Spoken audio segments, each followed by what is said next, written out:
आपकी चैनल की वसादत से मैं रियासती गवर्नर साहब को अपील करूंगा कि जो आपने इस ठंड में और ये काला कानून जो आपने पार्लियामेंट या स्टेट से लागू किया है, उन निहत्थे उन गरीब लोगों के ऊपर अत्याचार हो रहा है, जो मिलिटेंसी के दौर में जम्मू कश्मीर के कोने कोने से जाकर जम्मू में 4-4, 3-3 मरलों में अपने बच्चों को बसाया और वहीं तालीम दी।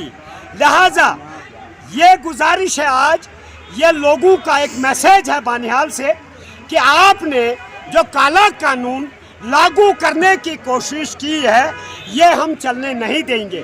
और ये भी आपको जानकारी होनी चाहिए एलजी साहब, अगर जम्मू कश्मीर के लोगों को एहसान है, वो राजाओं का एहसान है जिन्होंने, अब आपका कोई एहसान न था न है।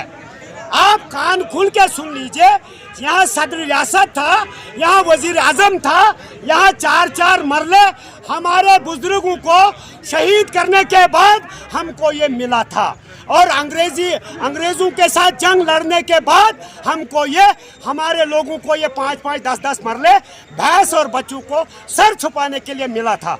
ये आप कैसे वजीर आजम हैं, जबकि हर मुल्क का वजीर आजम, हर मुल्क का एमएलए, एमएलसी, मिनिस्टर गरीबों को मकान बनाता है, गरीबों को मदद करता है, गरीबों को पानी पिलाता है, गरीबों को बिजली फराहम करता है।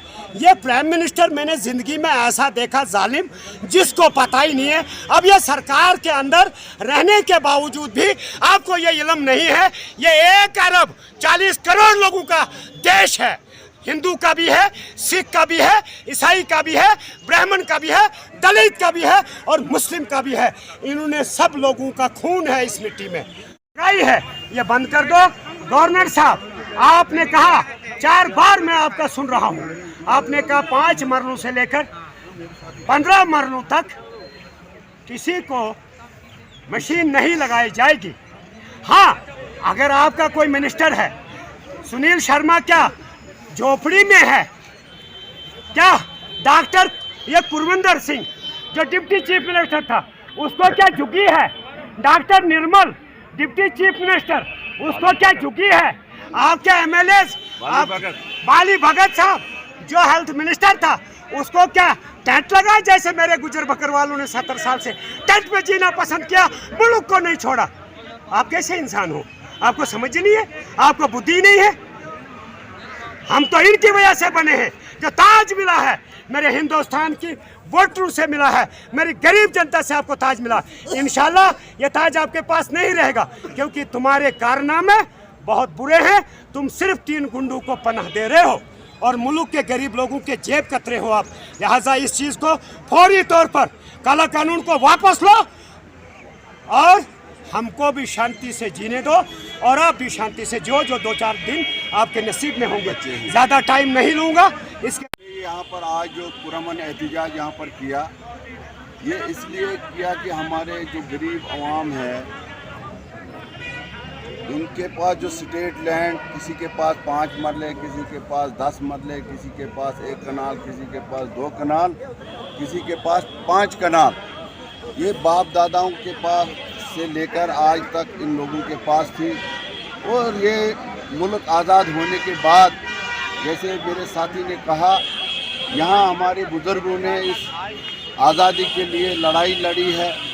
और जब जंग जीतने के बाद जब मुल्क आज़ाद हुआ, तो हमारे जो बुज़ुर्ग थे उनको ये ज़मीनें जो है ये उनको यहाँ पर अलाट की गई और बाज़ाब्ता तो लोगों के पास रिकॉर्ड है। और स्टेट लैंड हमारा ही हक है और हमको ही मिलनी चाहिए और हमारे बच्चों को मिलनी चाहिए और आने वाले नस्लों के पास ये ज़मीन रहनी चाहिए। इस ज़मीन पर किसी गैर रियासती बंदे का कोई हक नहीं बनता है। जो आपका जो प्लान है उसको हम नाकाम करेंगे इंशाल्लाह। अवाम की ताकत के बलबूते पर अवाम ही ताकत का सरचश्मा है और अवाम ही तख्ते पलट सकती है। और अवाम ने ही आपको चुना था, इसलिए चुना था कि आप बेरोजगारों को रोजगार दोगे, आप महंगाई के ऊपर कंट्रोल करोगे, आप यहाँ पर अमन और चैन की ज़िंदगी गुजारने की राहत पहुँचाओगे। आप इस बॉर्डर की रक्षा करोगे। जिस बॉर्डर, आप चाइना की बात देख लो, आप लद्दाख में देख लो, जहाँ आप 38,000 कनाल ज़मीन जो है खो चुके हैं। आप क्या दावा करते हैं? आप तक ये में अपने दौरे इक़्तिदार में ये ज़मीन 38,000 कनाल आपने वहाँ से आपकी ज़मीन निकल गई और उस पर आप बात करने के लिए तैयार नहीं।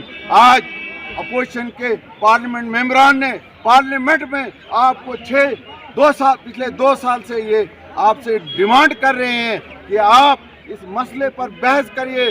जो लद्दाख में जो कुछ हुआ, जो बॉर्डर में एनक्रोचमेंट हुई, जो 38,000 कनाल ज़मीन जो है चाइना के पास चले गई, वो उस बात का आप हमें यहाँ पार्लियामेंट में जवाब दो। आप ये जवाब देने से क्यों कतरा रहे हैं?